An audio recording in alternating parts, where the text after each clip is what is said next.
നന്ദിയെ ശപിച്ചത് എന്തുകൊണ്ടാണെന്ന് നിങ്ങൾക്കറിയാമോ? ഒരു ദിവസം കൈലാസത്തിൽ ശിവഭഗവാനും പാർവതി ദേവിയും പകിട കളിക്കുകയായിരുന്നു. പകിട കളി കഴിഞ്ഞപ്പോൾ അവിടെ നിന്നിരുന്ന നന്ദിയോട് അവർ ചോദിച്ചു, നന്ദി, ഞങ്ങളിൽ ആരാണ് ജയിച്ചത്? നന്ദി ശിവഭഗവാനോടുള്ള ഭക്തി കൊണ്ട് പകിട കളി ശ്രദ്ധിച്ചു നോക്കാതെ തന്നെ പറഞ്ഞു, എന്റെ ഭഗവാൻ തന്നെയാണ് ജയിച്ചത്. എന്നാൽ അവിടെ യഥാർത്ഥത്തിൽ ജയിച്ചത് പാർവതി ദേവിയായിരുന്നു. ഇത് കേട്ട് കോപാകുലിയായ പാർവതി ദേവി നന്ദിയോട് പറഞ്ഞു, നീ അസത്യം പറഞ്ഞുവോ നന്ദി? ഇനി നീ ശിവഭഗവാന്റെ അടുത്തുണ്ടാകരുത്. ഇപ്പോൾ തന്നെ കൈലാസം വിട്ടുപോകൂ എന്ന് പറഞ്ഞു. ഈ ശാപം കേട്ട് ശിവഭഗവാൻ വളരെ ദുഃഖിതനായി പാർവതി ദേവിയോട് പറഞ്ഞു, ദേവി, നന്ദിയും ഞാനും ഒന്നാണ്. എന്റെ വാഹനമായ അദ്ദേഹമില്ലാതെ എനിക്കിവിടെ ഇരിക്കാൻ കഴിയില്ല. ശിവഭഗവാന്റെ വേദന കണ്ട് മനസ്സലിഞ്ഞ പാർവതി ദേവി പറഞ്ഞു, സ്വാമി, നന്ദി അസത്യം പറഞ്ഞതുകൊണ്ടാണ് ഞാൻ ശപിച്ചത്. എന്റെ മകൻ ഗണേശനെ സന്തോഷിപ്പിച്ചാൽ അദ്ദേഹത്തിന്റെ ശാപം മാറും.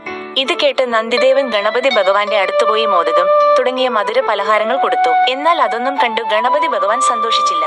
കുറച്ചുനേരം ചിന്തിച്ച് നന്ദിദേവൻ പെട്ടെന്ന് കുഞ്ഞു ഗണപതിയെ തന്റെ പുറത്ത് കയറ്റി കൈലാസം മുഴുവൻ ചുറ്റിക്കാണിച്ചു. മലകളും നദികളും ഉദ്യാനങ്ങളും കണ്ട് ബാലഗണപതി സന്തുഷ്ടനായി. ഗണപതി ഭഗവാന്റെ അനുഗ്രഹം ലഭിച്ച നന്ദി ശാപവിമുക്തനായി. അങ്ങനെ നന്ദി വീണ്ടും തന്റെ പ്രിയപ്പെട്ട ശിവഭഗവാന്റെ അടുത്തേക്ക് മടങ്ങി. സത്യവും സ്നേഹവും യഥാർത്ഥ ഭക്തിയും എല്ലാ പ്രശ്നങ്ങളെയും പരിഹരിക്കും. നിങ്ങൾക്ക് ശിവഭഗവാനെയും നന്ദിദേവനെയും ഇഷ്ടമാണെങ്കിൽ കമന്റ് ചെയ്യൂ. ഓം നമഃ ശിവായ.